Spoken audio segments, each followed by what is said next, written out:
Hi, and welcome to the Farm Kitchen. I am the farmer's wife. This is the first video I am making in a while, almost a year. And at some request, I decided to start making them again, and I'm going to start with something I make here just about every day, and that is a simple caramel. It's not always simple how I make it. Sometimes I add different liqueurs, sometimes I add coffee, nuts, chocolate, of course, it's never wrong. But today I'm just doing a basic simple caramel just so you can build on it yourself, however you want. And all caramel, really, the only thing you need for caramel is sugar. You have to melt it. So I'm putting 1 cup of granulated sugar in my saucepan, and I'm putting it on medium to high heat to start because it takes a little while to get going. Now after it starts melting, I'll turn that down because caramel is very easy to burn. So you have to stand right with it. It's not something you can put on and walk away. It's also very easy to burn yourself with it.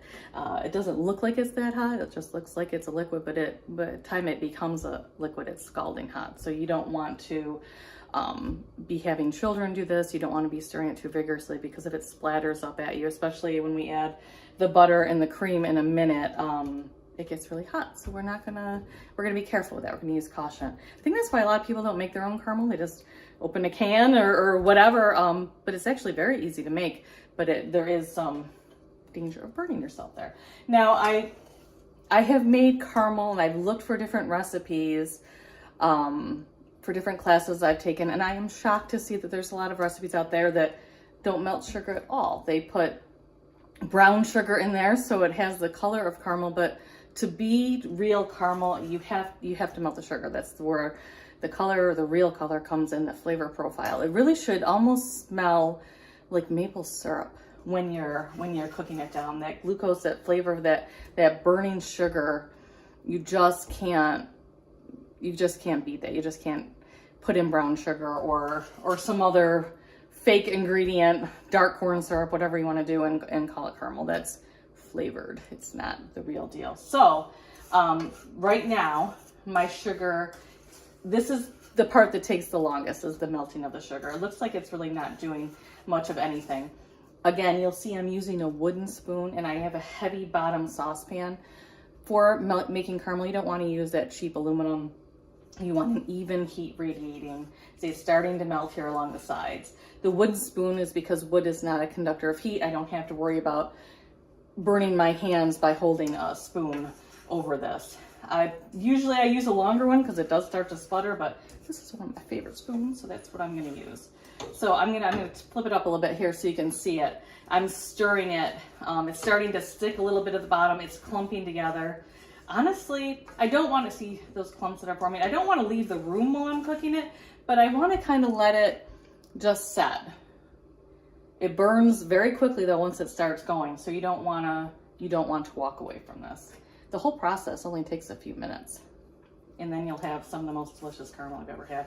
I have so many people ask me, right now my desserts are at Burns. So many people, what do you put in that? It's so, your caramel sauce, it's the burnt sugar. And of course, butter and cream don't hurt either. But you can add other flavorings, and we'll get to that in a minute.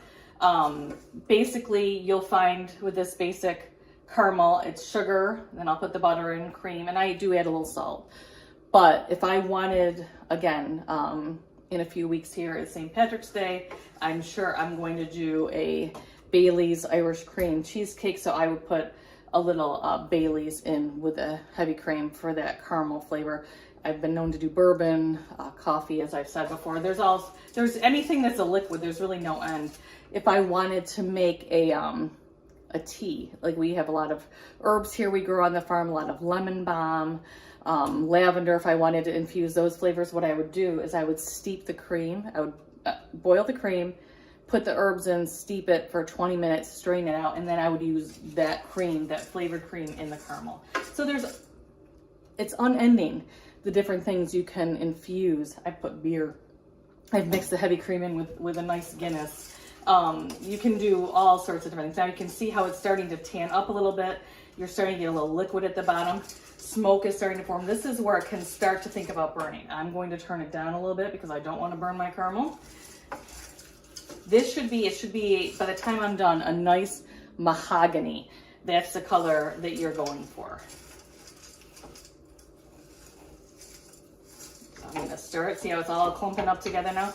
Now it really doesn't take too long from this point. We're just going to stir it almost constantly now as that sugar continues to melt.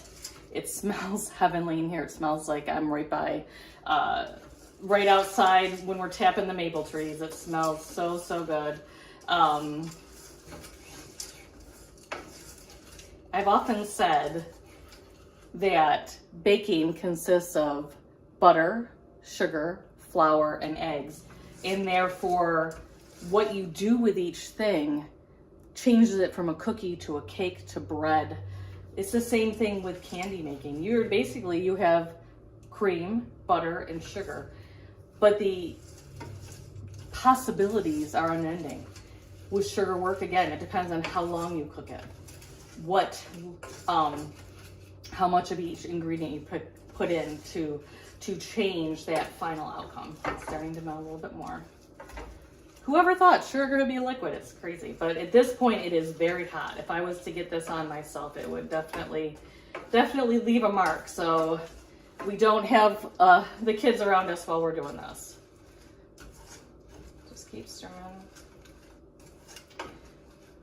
All right. So this is going to be, this week at the restaurant, I have carrot cake, cheesecake with caramel and walnuts on top. So this is the topping. So for this, I'm just going to put, after it cools, I'll put a little bit of vanilla in here and some chopped walnuts, and that will be it for the topping. So my sugar is just about, you want to keep stirring it. I don't want to add the extra ingredients in until my caramel is completely melted. I do want to get my butter ready, however. So I have 6 tablespoons of butter to my 1 cup of sugar, and I'm going to put about between 1/2 and 3/4 cup, maybe about 2/3 cup of heavy cream. The cream is where I kind of make it thinner or thicker because I want it to kind of rest on top of my cheesecake and not just ooze all away. I want it to be a little bit of a thicker caramel. If I wanted a thinner caramel, I'd go for the whole 3/4 to 1 cup of cream. But I want it thicker.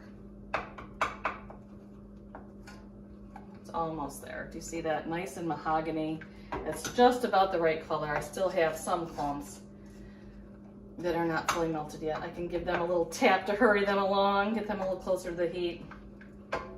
This is very hot right now. If I wanted to continue this on, if I wanted to do some spun sugar or different sugar work, I would just cook it a little bit longer, take a fork and spin the sugar with that. That's when sugar gets to the hard crack stage, but we're just about there. I've got it almost, just a couple little. Now this is where it can be dangerous, and this is why I think where people maybe don't make their own caramel. So I put this in, I'm putting a cold element in that hot sugar, and so it's just gonna bubble away. See how that bubbles and splatters? I'm just gonna keep stirring this. It's still on that medium heat. Just stir it until all that butter's incorporated. Who doesn't like a little good butter incorporated in their caramel? But I didn't need it. Caramel, all you need is the melted sugar alone, and then that's caramel. But butter never hurt anybody. Says the nurse, right? Butter never hurt anybody? Oh well. Alright, so we stir that in.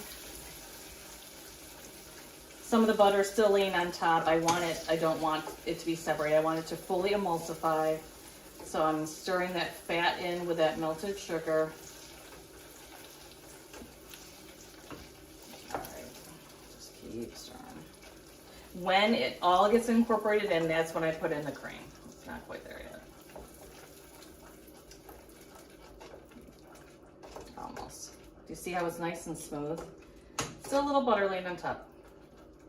All right, now I can put in the cream. Again, about 2/3 to 3/4 cup. It's gonna bubble up again because I'm introducing a cold aspect. And you'll see this, because it was cooled so quickly before I start stirring it in, that caramel will shred. Just like I'm taking a fork to it. But now it's starting to incorporate the milk. I stir that. Again, this is ridiculously hot. If some of that splattered up on me, I would definitely get burned. So I'm kind of keeping myself a little far back here, which is never a bad idea. So I'm going to keep stirring it. All right.